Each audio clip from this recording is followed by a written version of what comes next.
Project update tayo dito sa Tanawan Park Place at Phase 1 Block 7 and then tong Block 11. Check natin itong Block 11. Ito, dito na lang naman sa headings. Okay na rin naman ito. Granite niya, may butas na rin naman. Grout na lang din naman nilagay dito. Natitipak yung grout dito dahil malambot, kaya epoxy na yung din natin. Gusto, epoxy. Yan, epoxy na lang. May ilaw na lang naman dito. Kakabit yung ilaw. Yan, itong naman CR. Tapos na rin naman to. Yan. Ano na lang naman to. Ito, nag-grout na rin naman. Okay na. Yan mabas, itong block 7 naman natin sa Phase 1 ng Tanawan Park Place. Kabit na yung ating tiles dito sa lababo. And dito. Ano nagawa na? Okay na? Nandito pala yung kunin mo na. Dito, steel matting natin. Kunin mo na pala doon. Yung steel matting para dito mo kasi. Tapos chicken wire. Yun. Ano niya, para pumasok ang bubuit na daga. Tsaka chicken wire na malilit ang butas. Para presko pa to. Lulusot yung hangin na to. Dito doon sa akin. Check natin.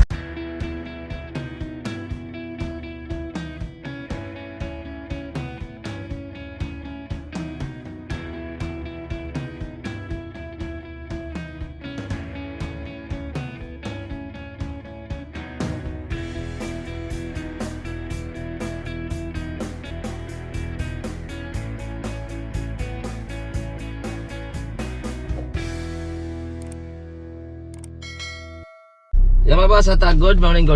Project update tayo dito sa Tanawan Park Place at Phase 1 Block 7 and then tong Block 11. Check muna natin tong Block 11 bago tayo pumunta sa Block 7.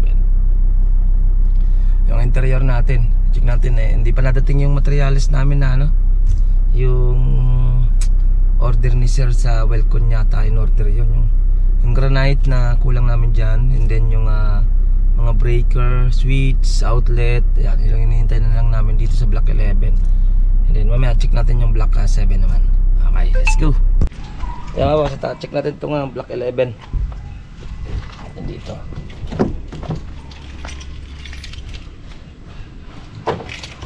Yung pampintura natin sa pintuan.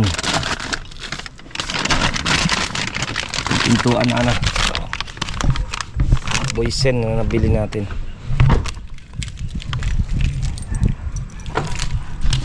Pintuan dito sa main door, saka doon sa naka-primer na rin naman itong main door nya. Nad bukas ka. Naka-primer na main door. Ito yung pang-final na kulay. Okay na. Ano ito? Epoxy ba ito? Dito yung pintura. Di ba may epoxy ka dyan? Ayun pula, kasabi mo dito. Meron ka dyan yung ginamit mo dito. Ito? Di ba konti lang diferensya? Oo. Hindi pa natiting yung granite. Tumawag sa akin, parang Friday yata tumawag yun. Tatawag doon sa akin pag i-deliver niya ito. Parang dadalahin pa yata dito sa Santo Tomas na na tawag ito, Santo Tomas Welcon yata. Then saka i-deliver dito, tatawag sa akin. Tsaka sa breaker niya, wala pa din Oo, kasi madali lang ikabit ng floated Kaya nga, yan ang hinihintay ko Yan na lang minihintay ito. Ito, okay na rin naman yung dito niya.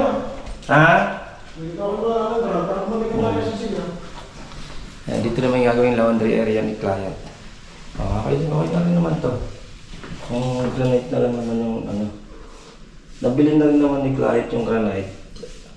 Yung isa nito dahil maiksi pala to. Yung sukat, kala ko 250 cm yung nabili ni client. Inong haba na to? At 220 lang. 220 lang maiksi siya, 220 pala yung nabili niya. Then dumating siya, may groove na pala dito. Yung iba kasi wala pang groove. Kumbaga lang siya. Pantay lang. Okay? Ito yung sa granite okay na, gray. Bapping na lang kailangan Andyan yung grinder. Gagamitin mo ba? Wala pa naman umakin po. Wala pa babapingin na. Ito lang mag-isa nila tayo, makinis na.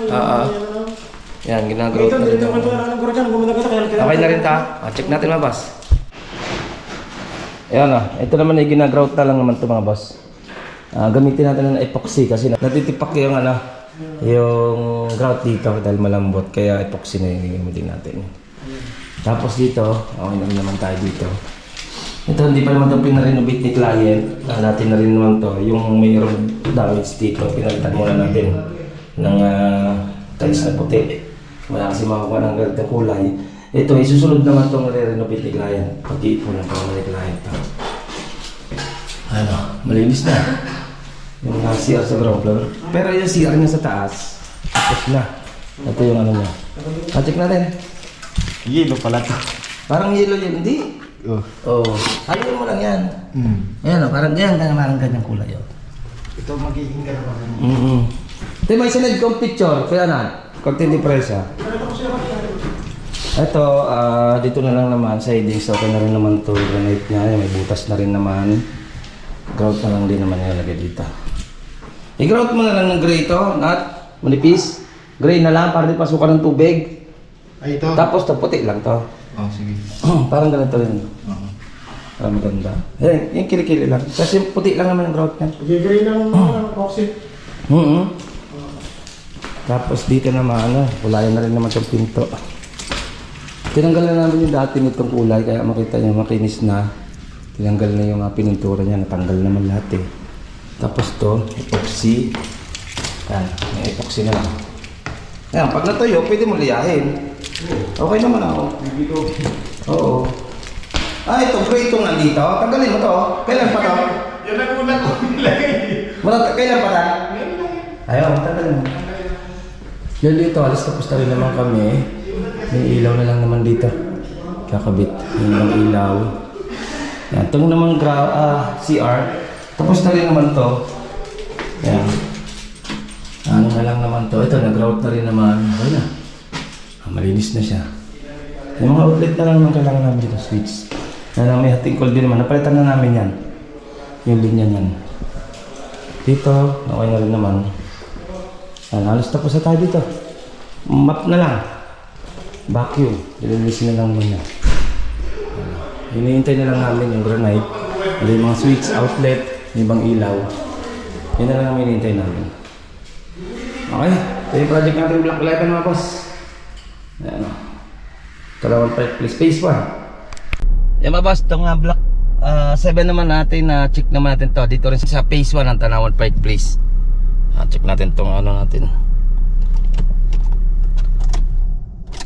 Black 7. Ay, Black 7 tayo.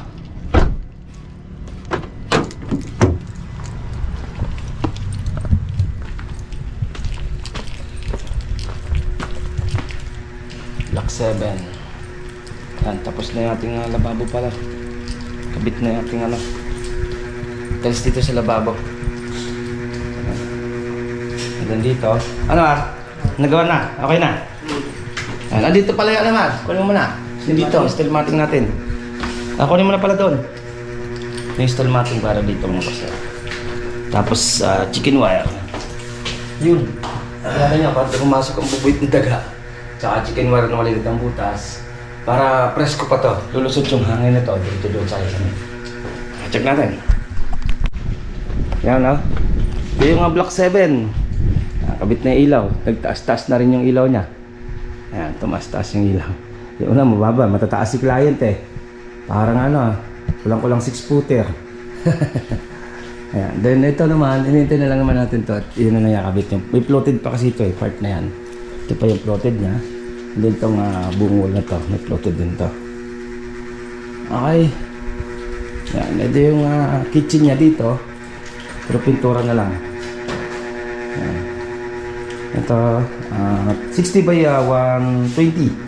Ganda ng tiles, no? 60 by 120. Dahil ito, yung kanilang laundry area. Dati na to, yung kanyang lababo. Pinagdanan ng tiles. Ayan. Hindi yung mga sobrang tiles doon, nandito na nailagay. Ayan. Ayan na. Hindi na sayang. Dito, may sobrang ilang piraso na iba itong isa. Ito na rin nailagay. Sabi na sayang, ano lang naman to. Magkakaroon lang naman ng sliding dito. Talagyan na lang ng pinto to slide. May sariling ano. Tapos yung ating screen, steel matting. Yan, nakapansin yung butas na yan. Mga sandangkal pa yata, may higit at 20 cm. Mar, nagagawin mo dito, Mar? Lagyan mo na, ano? Wall angle. Yun ang lalagyan mo ng? Steel matting. Yung steel matting na yon, re-rivet mo lang, kukuha ka lang ng metal paring, pang lock. Para club. Clamp, para ipitin mo lang. Tapos na, re-rivet mo lang. Tapos sa chicken wire, bahala ka na doon. Ganun din, kahit mauna yung chicken wire mo doon sa labas, ipitin mo lang ng steel matting. Tapos dito, yan, pinipinturahan na rin naman itong ano. Yan, ito, pinipinturahan ito. Yan, itong kwarto. Sa susunod doon na ito. Ano? Ano ito? Mark! Ay, ito, alin mo na rin itong hambahan tanong mo kay Marvin. Parang meron pa kay Marvin, ano? Pang-primer niyan. Ganon din ang kulay sa taas. Caramel din. Mapinis na rin naman natin yung ano. Ito, may strip light na rin, mga ilaw na rin naman yan. Dito sa taas, okay na rin naman pa dito. Yan. Pwede na naman tayo dito sa ano. Puro punas na lang naman natin to. Yan, touch na lang punas. Okay na naman tayo dito sa mga room. Ito, nablock na naman natin to. Yan, okay na rin naman tayo. Okay. Ito pa pala, may gagawin pa pala tayo. Send ko muna kay client kung magkano yung magagastos na dito sa flooring nito. Flooring, then itong bubong. Roofing nito. Dito lang naman, dito wala na ito. Flooring na lang ito. Yan, ito. Yan. Ito yung block 7 natin na boss. Yan mga boss, yan ang ating kunting pasilip sa ating project dito sa phase 1 ng Tanawan Pike Place. Yung block 11, yun din itong block 7. Yan, kunting pasilip natin. Okay, update ko naman kayo.